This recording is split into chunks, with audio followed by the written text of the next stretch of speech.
Bonjour.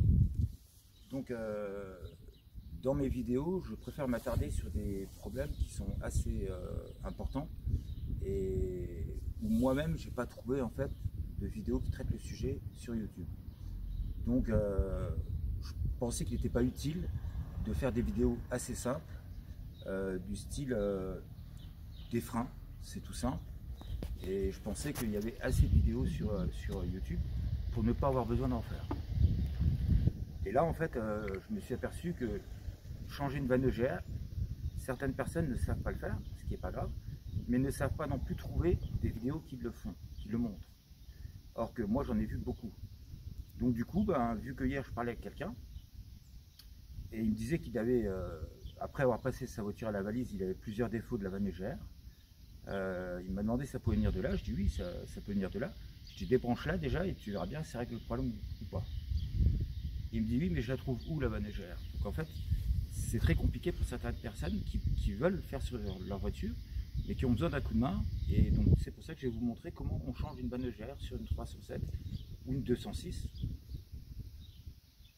ou une C4 ou peu importe. Voilà. Donc le moteur 1,6 litre HDI. Voilà. Donc quand on ouvre le capot, le moteur est comme ça. Mais là, il va falloir faire beaucoup de place pour pouvoir accéder à la vanne EGR qui se trouve derrière en fait. Donc il y a beaucoup de choses à démonter. Donc on va commencer. Voilà.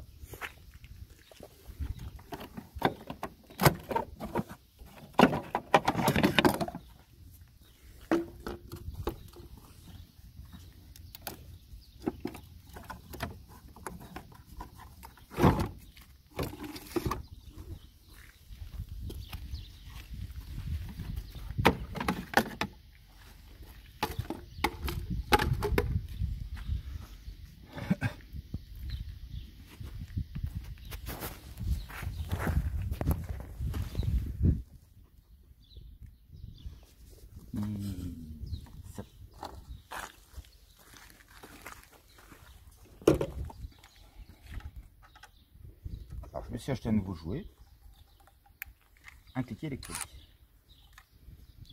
Donc d'une marque bien connue.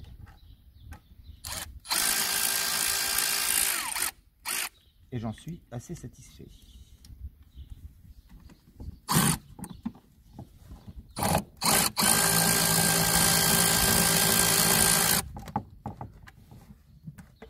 Alors, bien sûr, on peut le faire au tournevis, hein. Mais moi j'aime bien jouer. Donc je m'achète des jouets. Celui-là il est en fin de vie. Ah, donc là, ça c'est une durite à changer, elle est complètement morte. J'ai même pas vu. T'as vu? Elle est foutue celle-là. Bizarre, j'ai pas de pression au turbo. Donc il faut faire de la place. Et pour faire de la place, il faut démonter, démonter, démonter.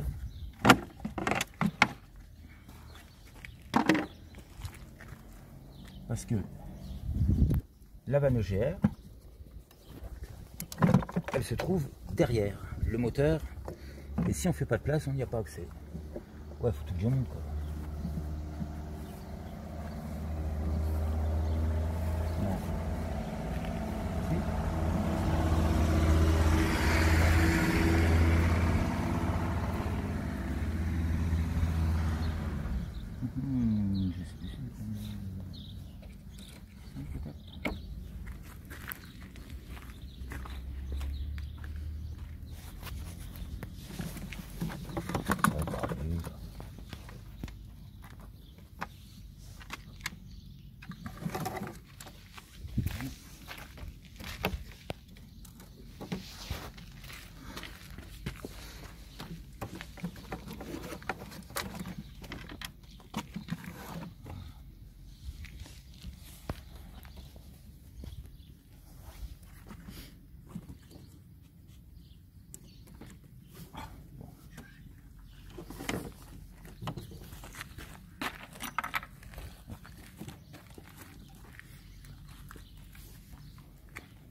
Ah oui, bah voilà, quand on s'achète des grands jouets, ça passe pas.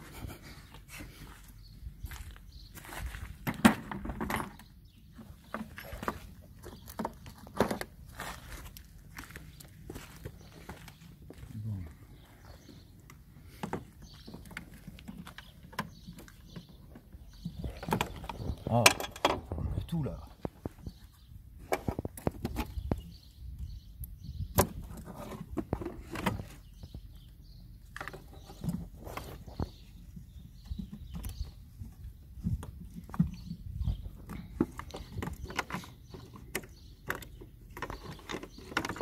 Le filtre à gasoil.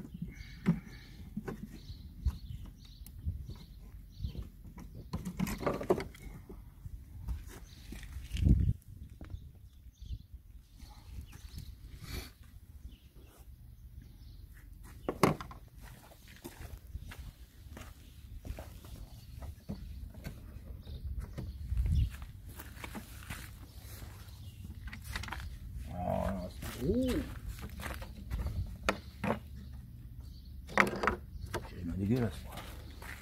Allez, con.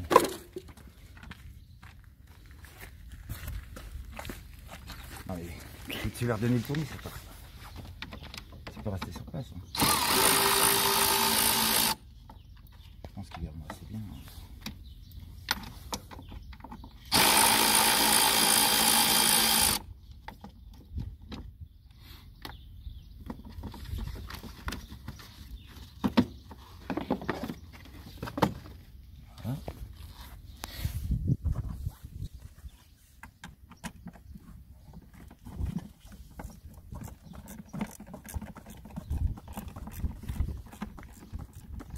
Là, on n'a pas trop le choix que d'enlever le filtre à air parce que en fait la vanne EGR elle est en dessous, derrière le moteur, en dessous du filtre à air. Quoi. Donc si on n'enlève pas le filtre à air, et du coup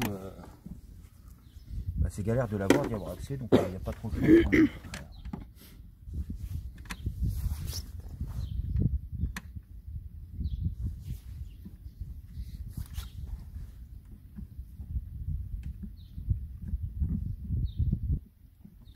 Pour enlever le filtre à air, le plus simple, c'est de l'ouvrir en fait comme si on changeait le filtre à air.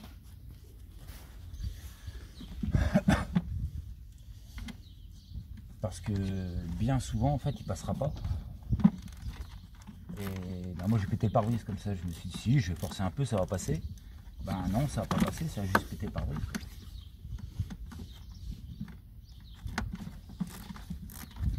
Attendre le mois d'avril pour avoir un peu de neige, c'est quand même fou.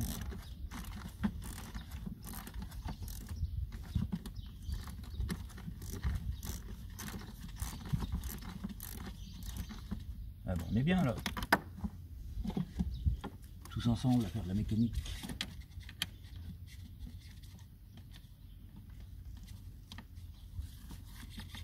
Ah, c'est galère quand même.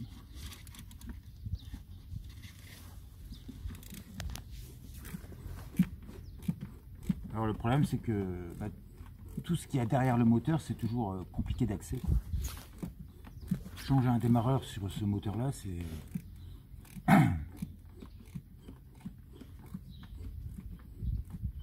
infernal. J'ai des souvenirs qui me reviennent là.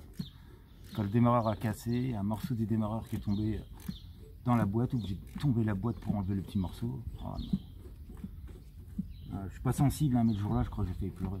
Je me suis dit oh non, je suis obligé de tomber la boîte juste parce qu'il y a un petit morceau du démarreur. Enfin bref, aujourd'hui c'est la vanne EGR. Et donc j'ai déjà fait une petite vidéo qui parlait de la vanne EGR pour expliquer le problème que moi j'avais eu. Bah, toi j'ai encore passé des salles. Et en fait, alors bon, je vais refaire un peu l'histoire de la vanne EGR. En fait, la vanne EGR, c'est pas du tout une chose que le moteur a besoin.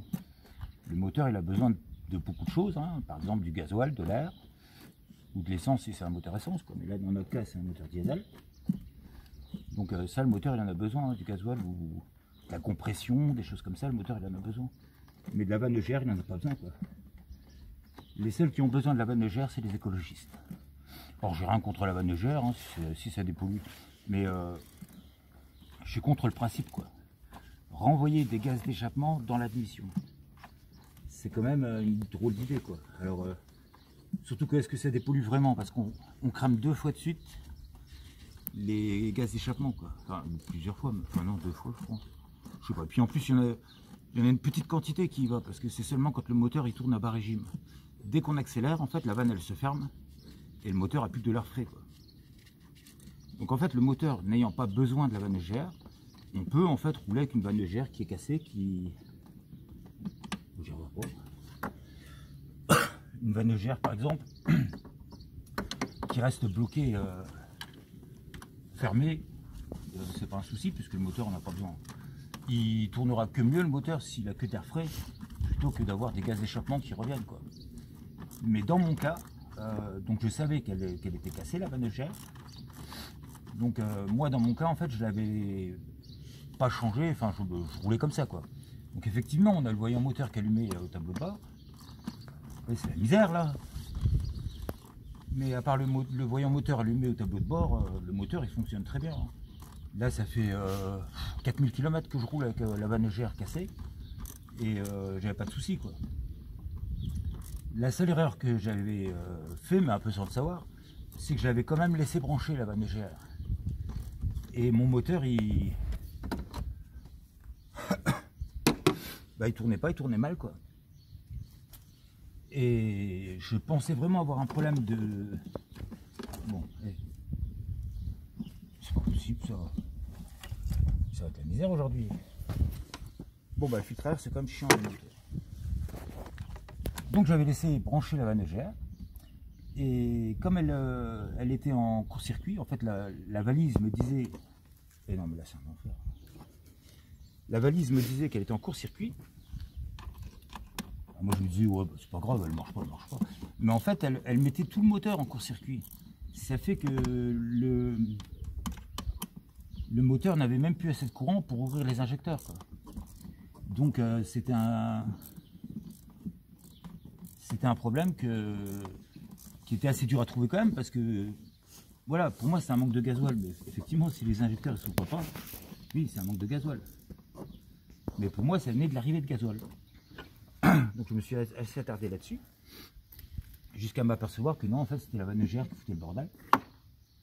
Et une fois débranché, donc juste débranché, et ben le problème était résolu de suite, quoi. Ben non mais foutez-moi pas le pare-brise là.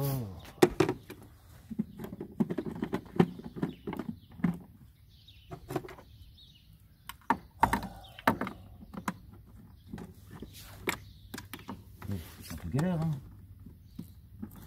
On mettrait peut-être un peu en accéléré là parce que...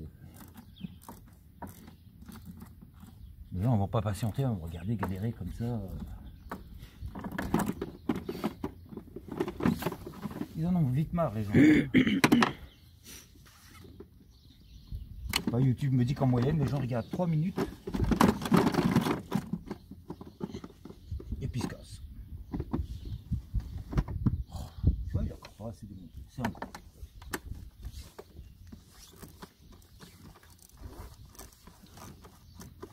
C'est la galère. Mais ça se fait. Faut prendre son temps, faut aimer ce qu'on fait. Et puis ça va tout bien. C'est vrai que le filtre à air là-dessus, c'est quand même... Ah, il est...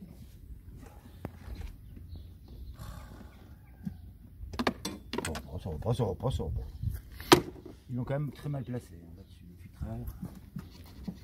Et...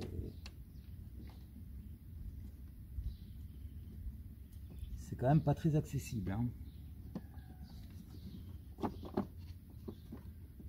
Et ça devrait le faire. L'autre il tient encore, oh non.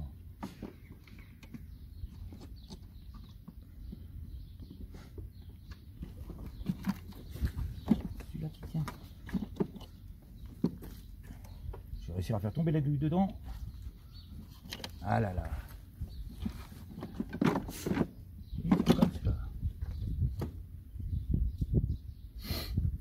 Bon, c'est galère là.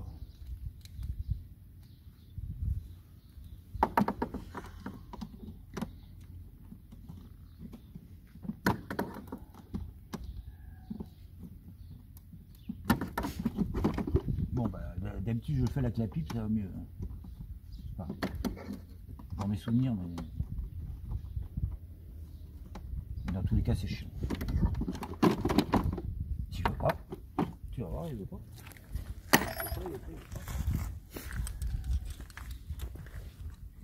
Incroyable ça.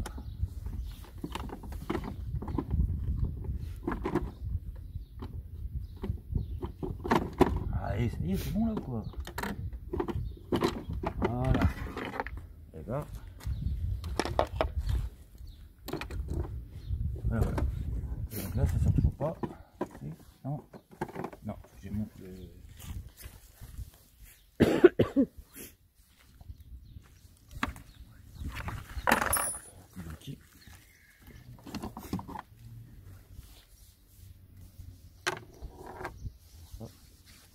Donc on va démonter le support filtre à gasoil.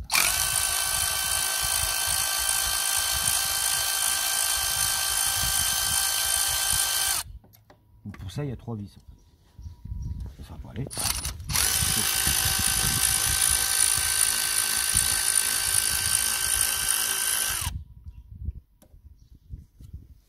On essaie de ne pas les perdre parce que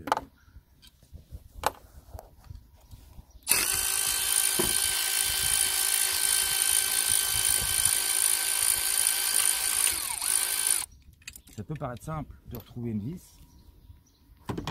mais la dernière fois que j'ai démonté la vanne EGR, j'ai fait tomber les 2 vis sur la boîte et ben on a fallu du temps pour la retrouver. Donc voilà, notre vanne EGR elle est là.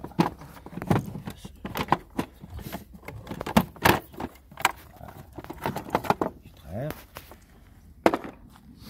Donc voilà, la vanne EGR elle est là, et donc elle est branchée. Elle est branchée comme ça. Voilà. On voit là, ouais. Oui, on voit. Donc en fait, si on a une panne et qu'on a un doute que c'est de la vanne EGR, donc déjà pour commencer, il suffit de la débrancher. Voilà. Une fois qu'elle est débranchée, normalement le problème de la vanne EGR il est réglé puisqu'elle est plus, il n'y a plus de courant dessus. Donc voilà. Donc ça c'était déjà pour le problème de si on aurait une panne par rapport à la vanne EGR. Donc là maintenant, vu que celle-là elle est défoncée, il faut la changer. Donc j'en ai une toute neuve qui est là. Alors peu importe la marque, hein, moi je m'en fous. On n'est pas là pour... Je pense qu'elles doivent tous être à peu près équivalentes. Alors, il y a un petit joint avec. Voilà. Et le petit joint là, il est quand même assez important. Comment expliquer pourquoi?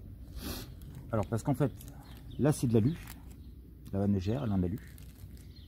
Et en fait le bloc, il est en fonte.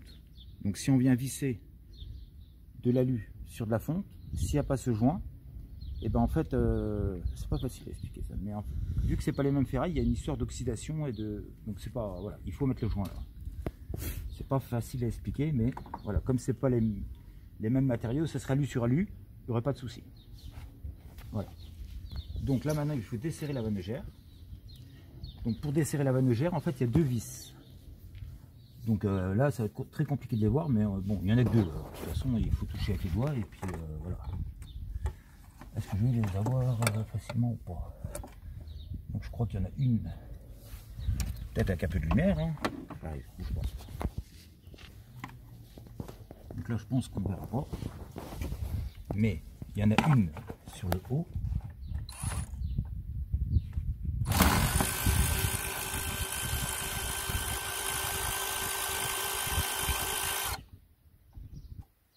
Alors que je vous conseille vraiment, pour la deuxième fois que je le dis, de ne pas la perdre. Parce que si elle tombe sur la boîte, ça peut vraiment être une galère pour la récupérer. Et la deuxième, elle est sur le dessous. Toujours un peu compliqué d'accès. Mais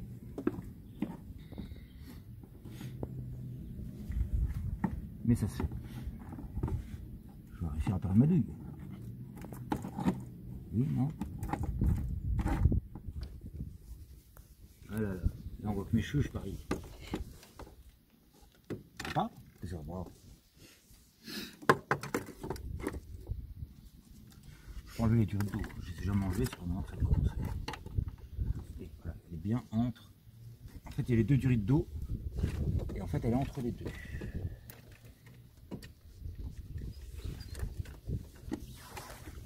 Voilà, dessus.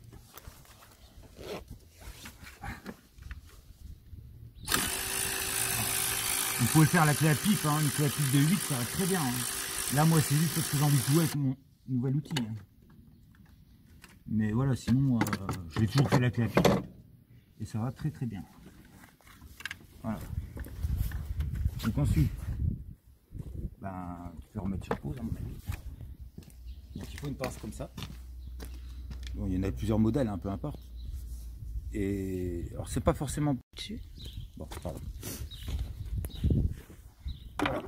Donc là maintenant qu'on a enlevé les deux vis, la deuxième elle est encore dessus.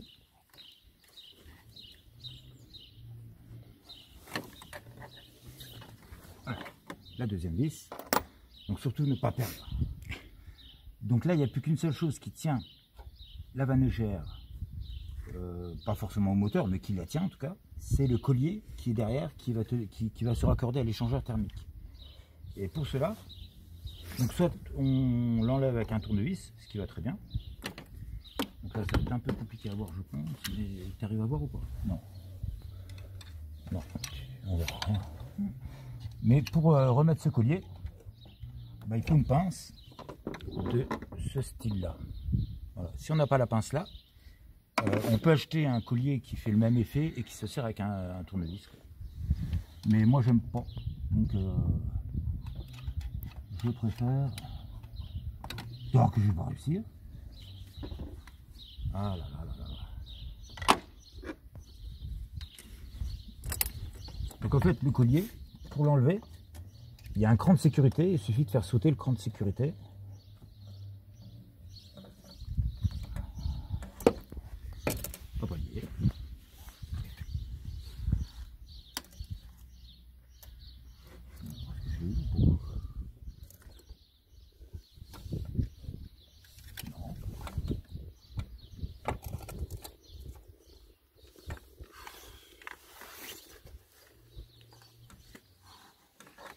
Alors la difficulté c'est toujours de voir ce qu'on fait parce que ben, c'est quand même assez caché derrière le moteur tout ça. Mais voilà, avec un peu de patience ça se fait.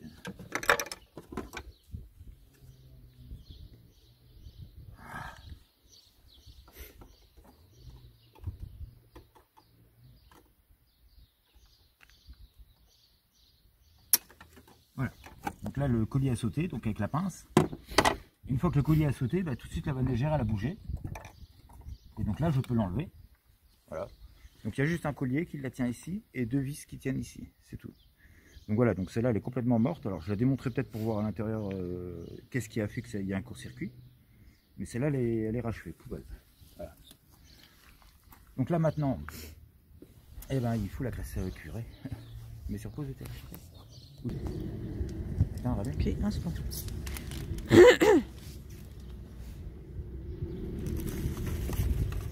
Voilà, donc la difficulté c'est de réussir à faire tenir ce joint sur cette vanne.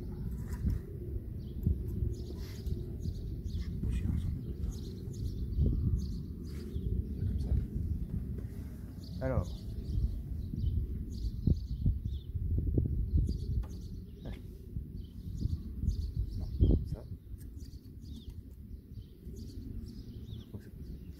alors là il y a un petit décrochement arrondi. Alors est-ce que c'est pour mettre le doigt? Je ne sais pas. Mais c'est assez compliqué de faire tenir tout ça. Donc moi je remets les vis.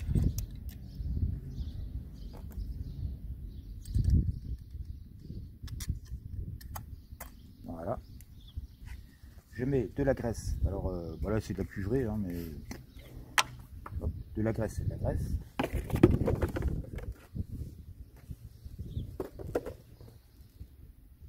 Voilà, donc je mets un peu de graisse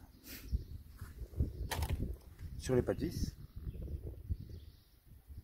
Comme ça en fait, la graisse, bah, elle graisse. Mais surtout, ben en fait elle va un peu faire comme elle va empêcher de faire ressortir les vis trop facilement quoi. Donc ce qui fait que c'est plus facile à la pose. Parce que là, c'est le moment un peu délicat de réussir à tout remettre en place sans rien perdre.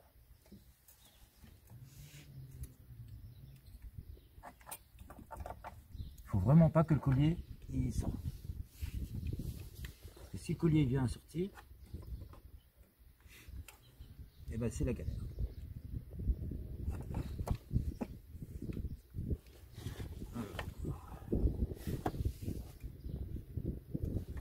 Donc là, il faut réussir à bien replacer le...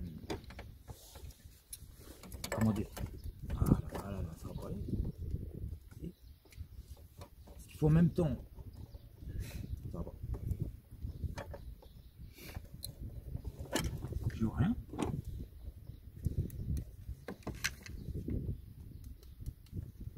Il faut réussir à replacer en fait là où il y a le collier. Là, c'est mieux de pas... Bah, tu vas pas me dire qu'elle est plus longue que l'autre, celle-là. Ah, attends. Oh, il y a... On va ressortir une vis déjà. Et le collier est déjà en train de se barrer. Mais c'est incroyable, ça.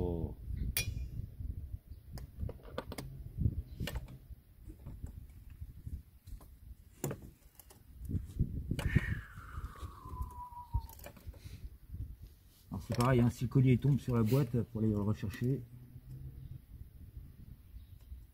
c'est parfois pas facile du tout. Et là, c'est le cas. Allô.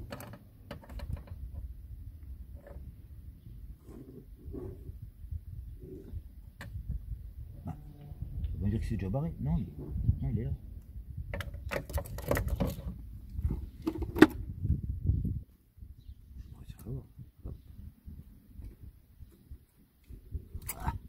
Voilà. Bon, là faut que je compare parce que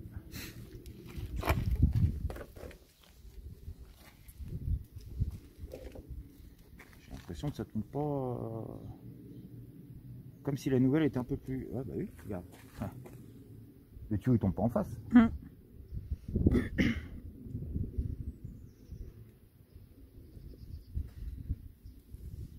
n'y a pas un grand écart, mais il y a un écart. Alors bon, on va dire c'est pas grave. Donc dans ce cas-là, il faut desserrer l'échangeur thermique. Mais pas trop envie là. On va plutôt faire autrement. On cuve bien le collier.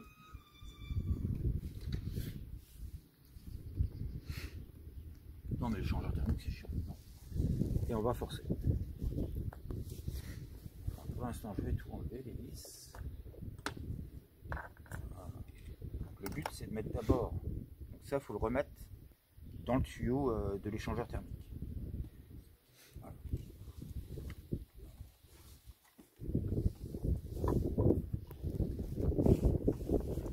Et j'ai plus de...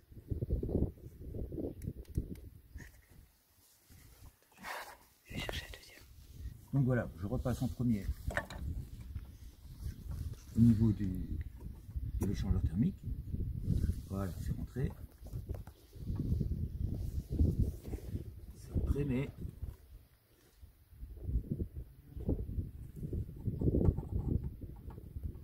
ça va pas. Je rentre en force là. Bon, ça va pas, ça tient pas. Donc là, j'ai essayé de remettre le joint et une vis. Donc le joint, je pense qu'on peut le tenir comme ça. Mais c'est vraiment un coup à ce qui tombe. Mais bon. Et ça va pas aller. Moi, je te le dis, ça ne va pas aller.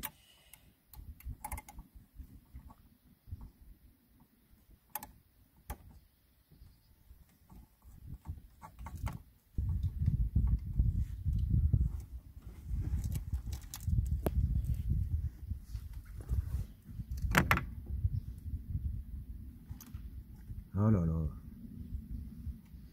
Bah, c'est quand même une misère à faire. Hein. C'est pas...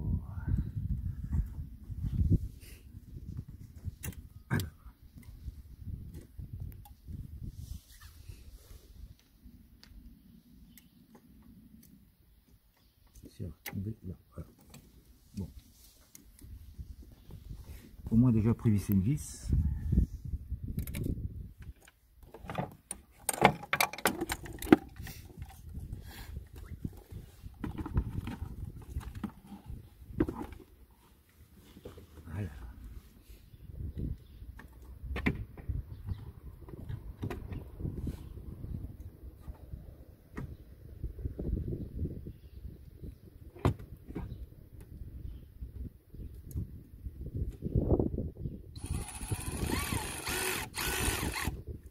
Voilà.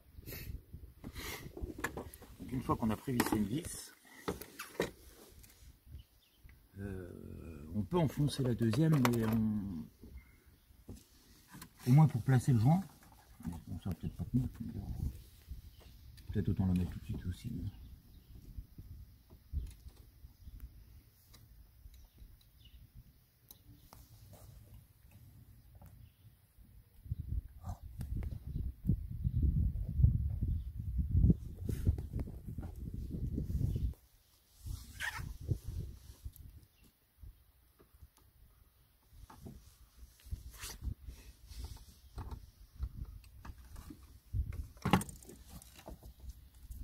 Prévisser la deuxième, mais alors surtout ne pas les serrer à fond.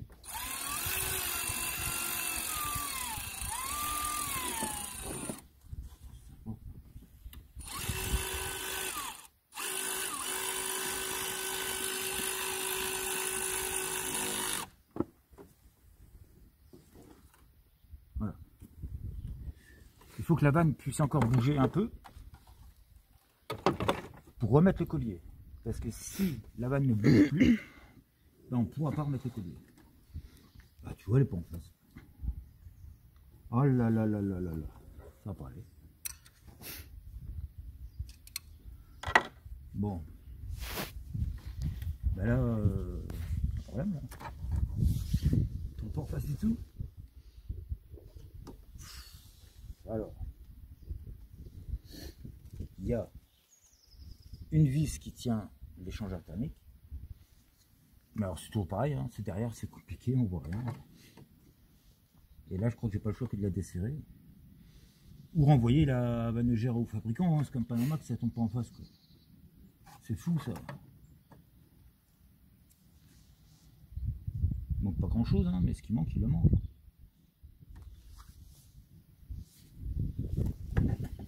Bon.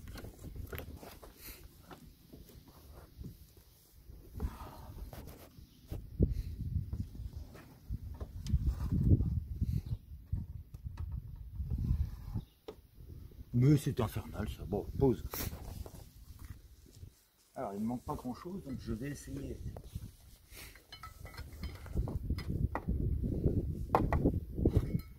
de bouger l'échangeur thermique.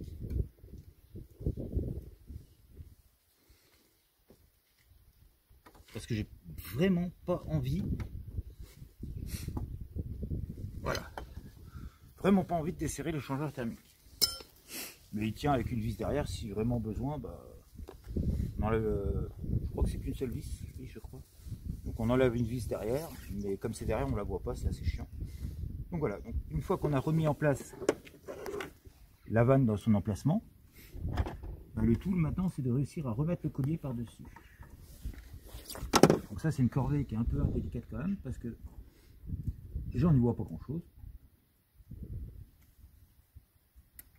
Et bien souvent on pense qu'il est bien mis, et en fait non. Une fois qu'on l'a bien remis dessus, ben, il faut une pince comme ça, ou un collier avec une vis, et là on peut le clipser. Voilà, là j'ai entendu, il a clipsé. Donc à partir du moment où il a clipsé, bon bah là on peut finir de serrer les deux vis qu'on avait pré-serrées. Donc je commence par celui-là. Si je la voyais, ce serait bien.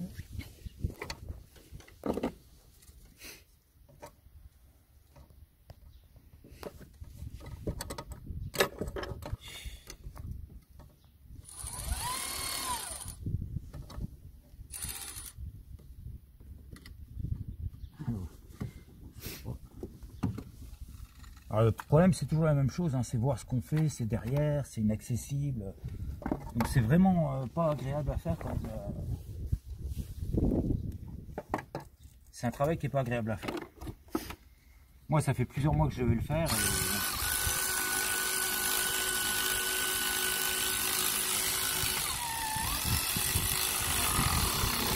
Voilà.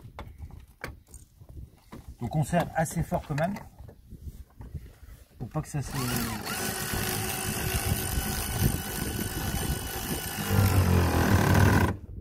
Voilà. Pour pas que ça se desserre en roulant. Hein, parce que si ça se desserre en roulant, ça doit pas être génial. Hein. Donc là par contre, l'autre, je sais pas pourquoi, mais la fiche était de travers.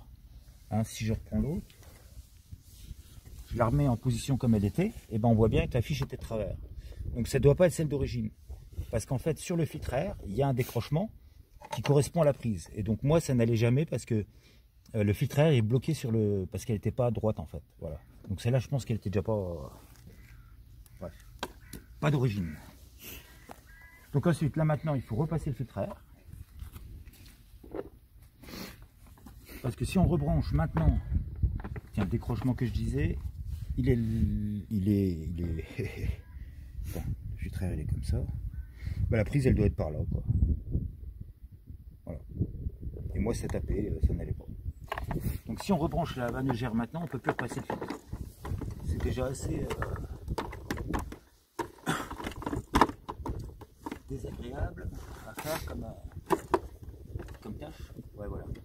Bah, en fait, c'est toute la vanne qui vient se mettre... mais vu que moi, la prise était de travers, bah, ça m'est tapé là-dedans, je pouvais pas, ça n'allait pas. Voilà. Donc là, on peut remettre maintenant le dessus du filtre à air. Voilà. Quelle idée d'avoir mis par terre. Hein. Parce que du coup, mes vis sont un peu ça.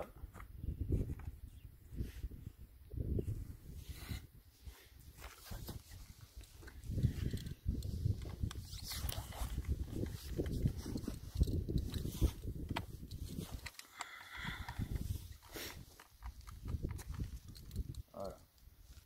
Donc je rassure tout le monde, hein, c'est aussi chiant à remettre qu'à enlever. Mais vous inquiétez pas, c'est encore un travail pénible à faire. Donc il faut d'abord remettre les patins qu'il y a derrière, les 4 patins, il faut absolument qu'ils rentrent dans le support du filtre à air. Et rien que ça, des fois, c'est un peu la galère, on se dit pourquoi ça rentre pas. Voilà, une fois qu'on est bien dedans, et ben on retombe en fait, on retombe pile poil sur. Alors, est-ce que ça. J'ai toujours l'espoir que ça passe quoi. Et là, il a non. J'aurai plus de place que t'as là.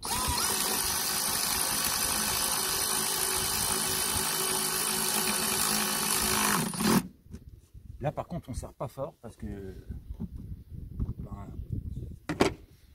on serre une vis dans du plastique.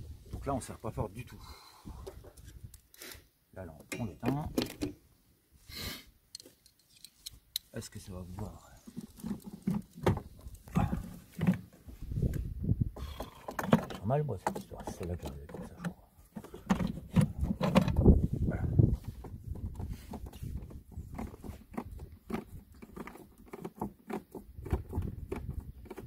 Là pour l'instant le filtre à air il sert à rien puisqu'il est il est pas branché. Donc là pour l'instant on peut le bouger dans tous les sens, il n'y a pas de. C'est la dernière que je vais pas réussir.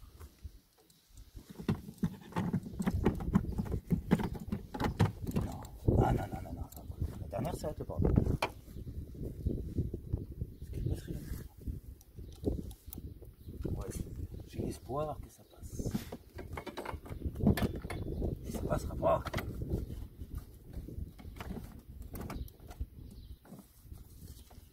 Ah, c'est tellement plus agréable quand on peut jouer comme ça avec des outils.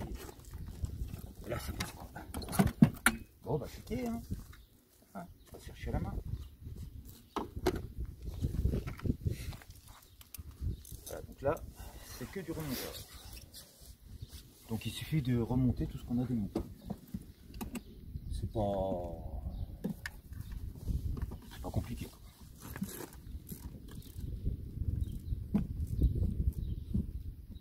Bon, je resserre la vis et je reprends.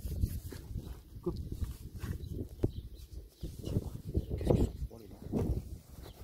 Voilà, donc j'ai resserré ma dernière vis du filtreur. Donc là maintenant il faut le remettre en place. Donc il y a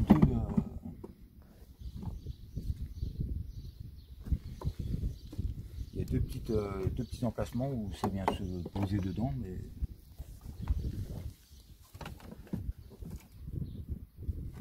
c'est toujours un peu... Ah voilà, c'est sur le dessus du moteur, mais moi j'en ai pas un qui est cassé, donc voilà, il n'y en aura qu'un. Ah là là, c'est là en fait, là c'est le plot là, il y en a un de chaque côté, là, et ça vient se mettre là-dedans. Mais moi j'en ai déjà un qui est cassé. C'est pas grave, de toute façon ça tient bien, il n'y a pas de risque à ce que ça tienne pas.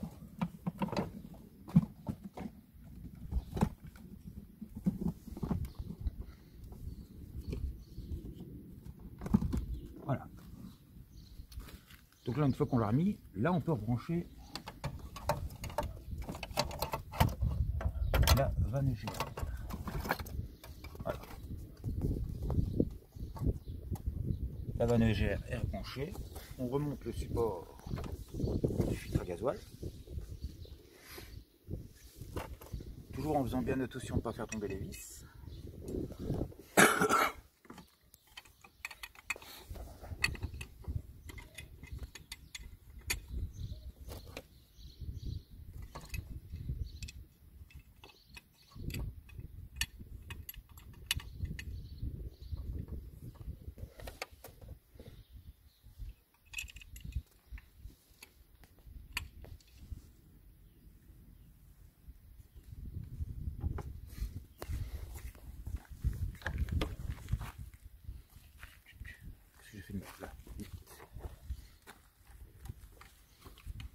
On resserre les trois vis.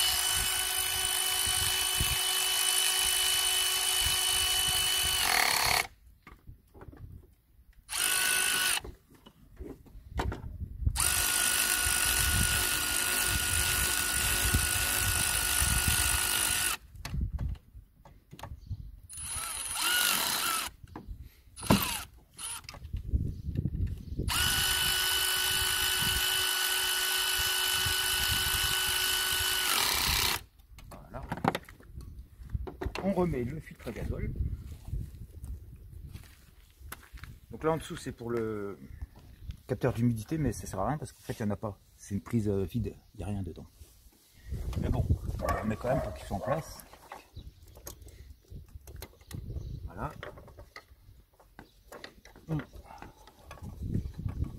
On trouve l'hydraulique de gazole.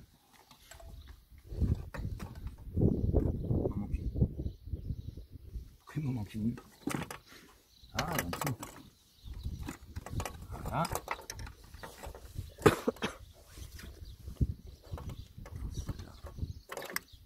Celle qui est là.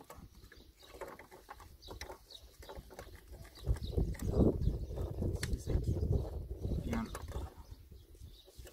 Qui est bien remise.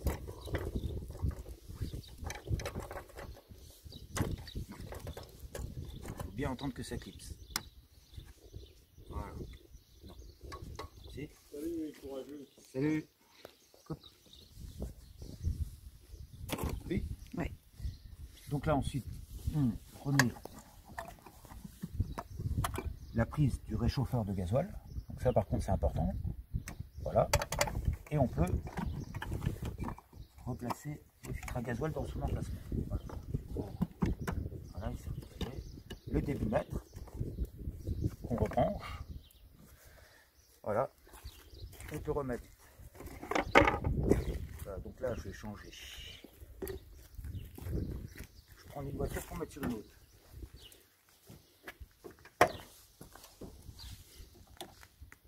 Non, alors il est pas mieux. Il était aussi. Bon bah.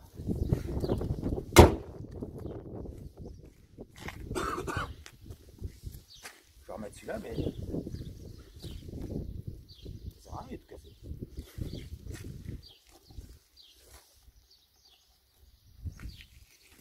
Allez, on va le remettre quand même pour la vidéo. On le réclipse. Là. Donc là, c'est le reniflard en fait. Donc c'est pareil, c'est en fait l'huile, en fait, quand le moteur il tourne, qu'il est chaud, l'huile elle fait une petite vapeur qui va remonter et en fait il faut que ça s'évacue, donc ça s'évacue dans l'admission. Donc c'est pour ça qu'on a souvent de l'huile en fait dans le turbo, dans l'échangeur, tout ça, parce qu'en fait c'est de l'huile qui vient, donc c'est plus ou moins, ça dépend, voilà. On revisse les côtés.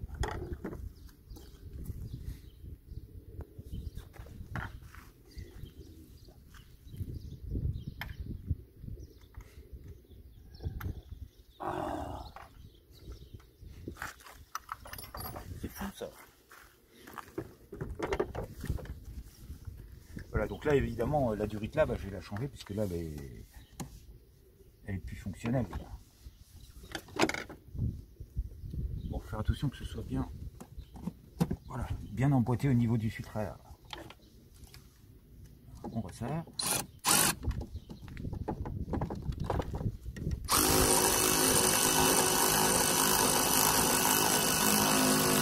Alors voilà, c'est un collier donc on n'y va pas trop fort. Là, on le resserre aussi, mais là dans mon cas ça sert pas à grand chose. C'est cassé.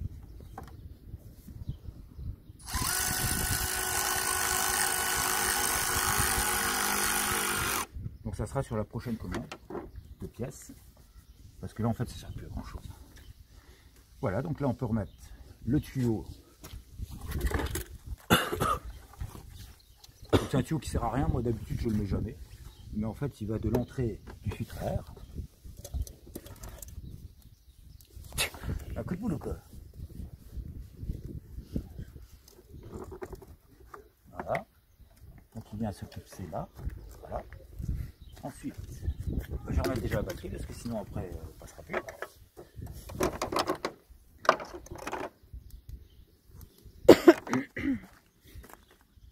On peut déjà remettre celle-ci. Alors ça c'est un cache que j'aime pas. D'habitude moi je le mets jamais. Là c'est bien, voilà, pour la vidéo je vous montre. Mais j'aime pas parce que du coup on voit pas les injecteurs, quoi.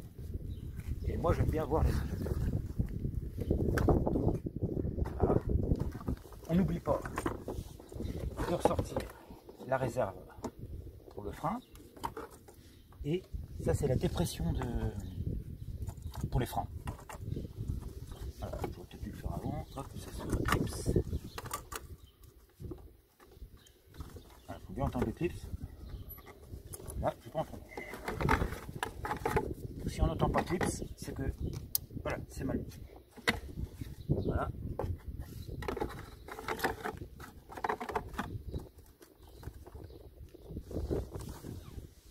Voilà. On remet la batterie. Alors normalement, on la fixe, hein, la batterie. Moi, je l'enlève trop souvent pour que ça vaille le coup de la fixer. Voilà. Donc là, on a encore ça à remettre. Voilà. Et c'est bientôt fini.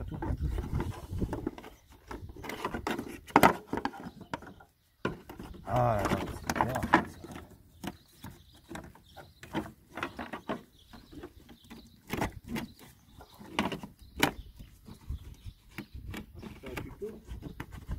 Ouais. Il sera dessus du coup. Voilà. Donc là je pense que tout va remonter. Donc fais une pause. Bien. Donc on met les deux vis là. Hein.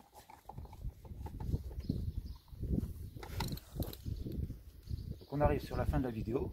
Donc si cette vidéo vous a plu et vous a appris quelque chose, eh ben, n'hésitez pas à vous abonner, à mettre un like et surtout à activer la cloche de notification.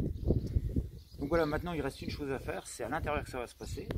Et donc je vous retrouve tout de suite à l'intérieur. C'est bon. Donc là maintenant, Je peux couper là. donc là maintenant, il reste une chose à faire, c'est enlever le voyant moteur. Car si on a changé la vanne EGR, c'est que bien souvent il y avait un souci avec cette vanne EGR et donc ça a allumé le voyant moteur. Donc vous pouvez aller dans un garage et puis demander à ce qu'on vous passe la valise pour enlever le voyant OBD, enfin le voyant moteur. Mais moi je vous conseille plutôt d'acheter tout simplement une petite valise comme ça, ELM 327. Ça fonctionne très bien, on peut faire beaucoup de choses avec, on ne peut pas tout faire, mais c'est déjà bien de pouvoir enlever un voyant moteur ou voilà, déjà d'avoir des défauts, comme ça nous donne déjà une direction vers quoi aller. Donc elle se branche à son emplacement. Voilà. Ensuite, il faut un téléphone, il faut aller sur OBD Click, et une fois sur OBD Click, vous connectez simplement votre véhicule au téléphone. Une fois que c'est fait, vous faites un diagnostic. Alors, vous pouvez choisir une autre application que OBD Click. Hein. Il y a plein d'applications qui marchent avec cette valise. Et selon d'ailleurs l'application, on pourra faire plus ou moins de choses, quoi. Donc, moi, j'ai choisi OBD Click parce que c'est très simple. Donc, on se connecte, on fait un diagnostic. Donc là, on a tous les défauts qui vont apparaître. Donc là, moi, j'en ai plus, mais on a tous les défauts qui vont apparaître. Et il y en aura forcément un ou plusieurs, j'en ai déjà vu jusqu'à 6, il me semble, pour la vanne EGR. À partir de là, on fait effacer le voyant moteur, les défauts. Et puis, les défauts vont s'effacer. Et le voyant, en démarrant, il va s'éteindre.